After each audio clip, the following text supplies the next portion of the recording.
ఇంత రాత్రి అయింది, నిద్రపోకుండా ఈడేం చేస్తున్నావునా? మా వైఎస్ఆర్ కొడుకు వస్తున్నాడంట, ఆయన కోసం ఎదురు చూస్తున్నా అన్నా.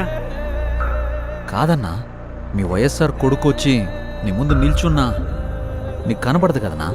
అన్నా, నాకు ఆయన కనపడకపోయినా నేను ఆయనకి కనపడతా కదన్నా. నాలాంటోళ్ళు ఆయన వెనకాలన్నామని తెలియడానికే నేను ఇక్కడ ఉన్నానన్నా.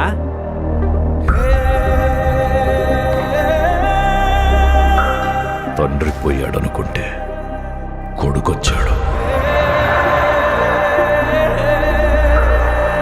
Congress party can create another 100 wise hours. Tell him, if he doesn't fall in line, the consequences will be very harsh.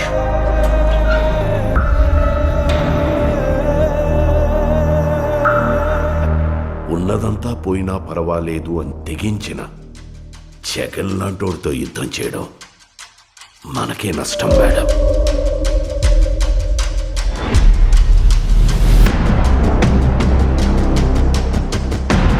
చరిత్రలో కని విని ఎరుగని రీతిలో అవినీతి చేశాడని అభియోగాలు మోపండి. 1,00,000 కోట్లని 1,00,000 సార్లు చెప్పించండి. ఒక అబద్ధాన్ని నిజం చెయ్యాలంటే అది మీడియాకి మాత్రమే సాధ్యం. If we can't defeat him,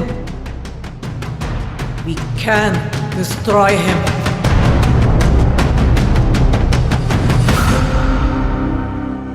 చరిత్ర నన్ను గుర్తుపెట్టుకుంటుందో లేదో నాకు అనవసరం అన్నా, కానీ ఒకవేళ గుర్తుపెట్టుకుంటే తండ్రి కోసం ఇచ్చిన మాట తప్పని కొడుకుగా మీరన్నా ఆ చరిత్ర గుర్తుపెట్టుకుంటే చాలన్నా.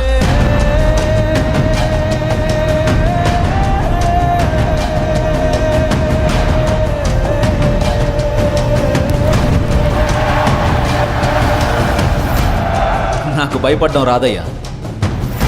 నేనేంటో, నా రాజకీయం ఏంటో మీకింకా అర్థం కాకపోవచ్చు, కానీ ఒక్కటి గుర్తుపెట్టుకోండి, నేను వైఎస్ రాజశేఖర్ రెడ్డి కొడుకుని.